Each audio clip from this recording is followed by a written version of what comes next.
Okay, so now that our building projects are mostly done, or should be done, we're going to move into animation. And since we're learning animation, we have to do the animating rite of passage and animate a bouncing ball.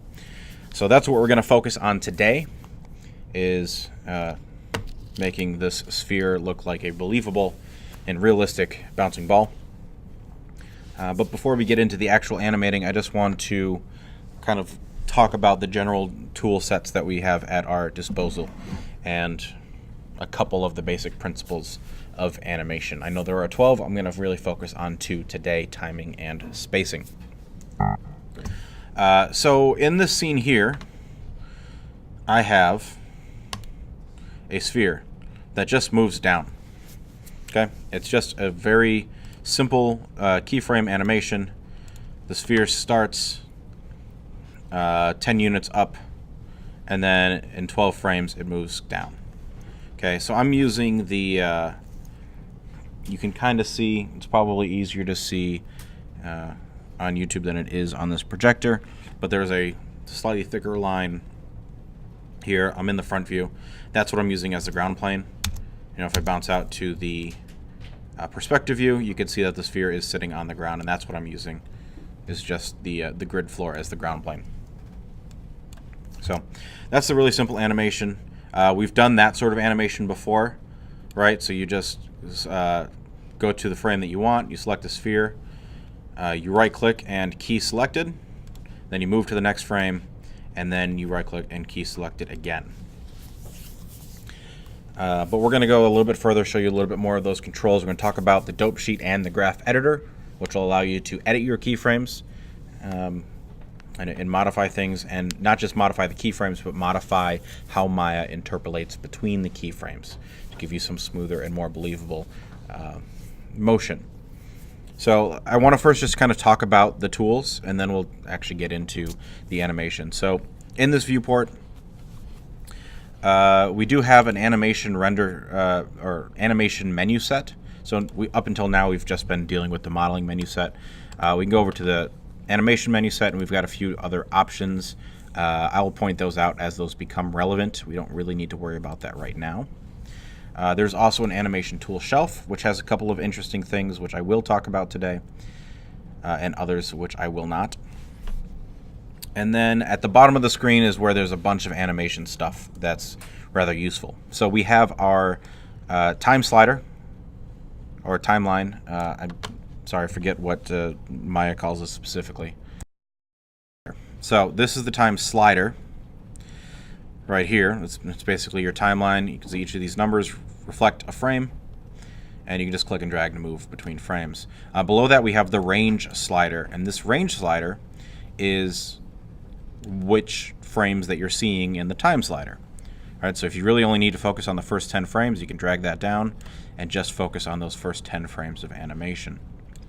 To the left and to the right of that, we have some range settings.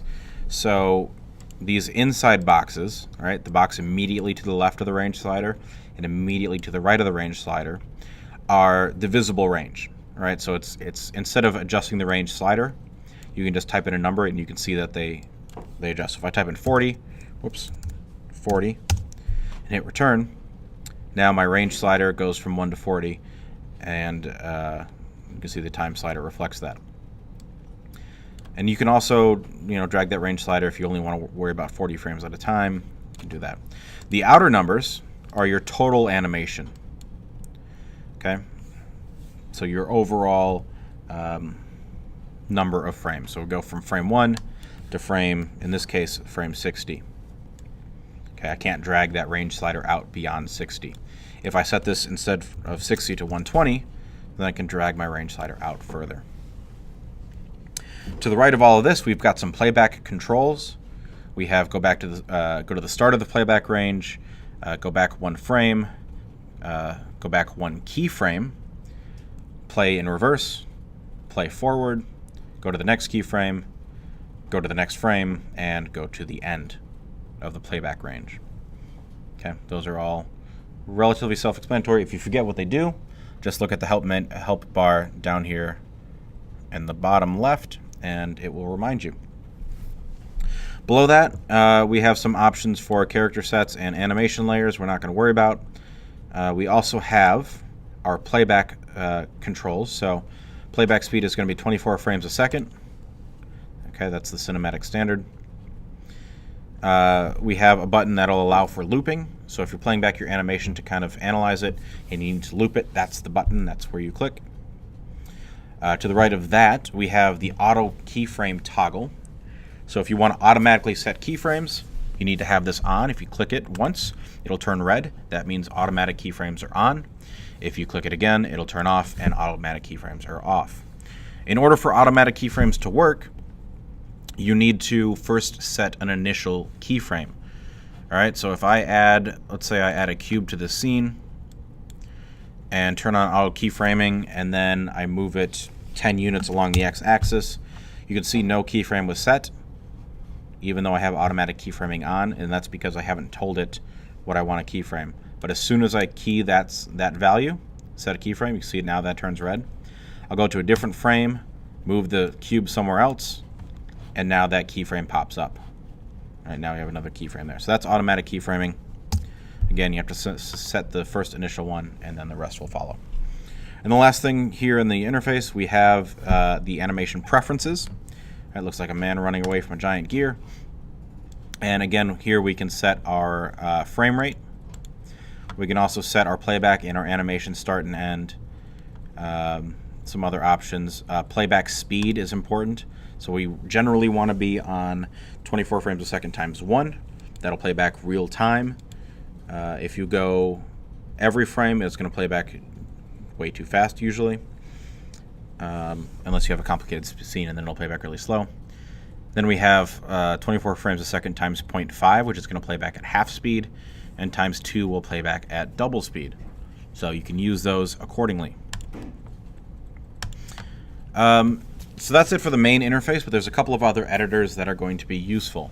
We have, if we go to the Windows menu and animation editors, we have Dope Sheet and Graph Editor. So let's start with the Dope Sheet. The Dope Sheet, if I select this sphere, the Dope Sheet is a way that you can adjust the timing of your keyframes. Okay, so the timing of the keyframes is when the keyframes happen. Right, it's the duration of your animation or whatever it is that you're keying. If it's moving, if it's rotating, if it's scaling, whatever transformations you happen to be applying. So we've got a bunch of different menu options, and again, I'm not going to worry about all of them. We've got these 3 buttons right here, and these are going to be your view. So the first kind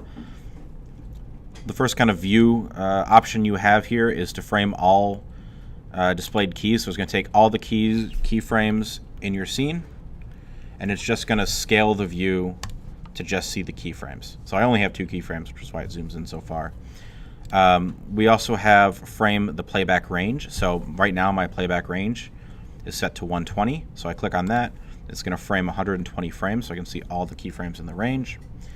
And then I have center of the view about the current time. So wherever my playhead is, right, if I'm on frame 33, it's going to center the view at frame 33. You can also navigate in this view the same way you would in the 3D viewport. So if you hold down Alt or Option and middle click and drag, you can pan left and right. If you right click, you can zoom in and out, and left click does nothing because you can't orbit, you can't rotate in a 2D view. But middle click and drag and right click and drag will help you if you want to kind of adjust your view accordingly.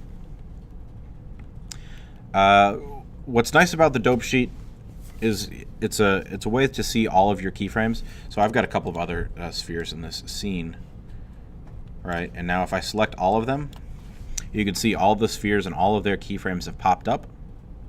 And I can individually select them. I can, if I hit W to bring up my move tool, I can middle click and drag on a keyframe and I can move it around. Okay, you can't rotate a keyframe, but you can scale. So let's say I want to increase the amount of time that this animation takes. I can hit R to bring up my scale tool. You can see this box pops up, and I can click and drag, and that's going to scale that animation accordingly. And we'll play around with this dope sheet a little bit more once we get into the animation. I just want to kind of give you the high-level options there, so I'll move that over to my other monitor. And then the other one, and probably the one you'll spend even more time in, is the graph editor. So Windows Animation Editor's graph editor. And if you're familiar with After Effects at all, this will look similar. Let me just grab this first sphere. The graph editor graphs your animation on a graph, if I can say graph one more time. So what it does is we have left and right, we have our frames, okay, just like in the timeline or on the dope sheet. And then vertically we have the values for that frame. So in this case, this sphere. Any questions on that? I know it was just kind of a quick, I just wanted to cover that as a separate video.